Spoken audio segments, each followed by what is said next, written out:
আলু আর একটু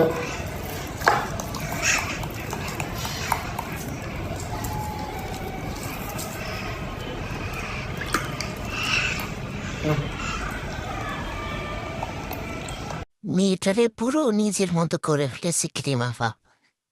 কিভাবে খাওয়াচ্ছে আলু আর ডিম সেদ্ধ, তা আবার পানিতে চুবায়। ভাবা যায়, মেয়েটারে মনে হয় সারাদিন না খাইয়া রাখে।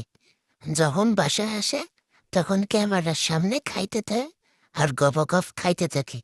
আর খাওয়া দেখে কি করতেছে দেখেন, আর গপ খেয়ে ফেলছে। পুরো নিজের মতো করে ফেলেছে।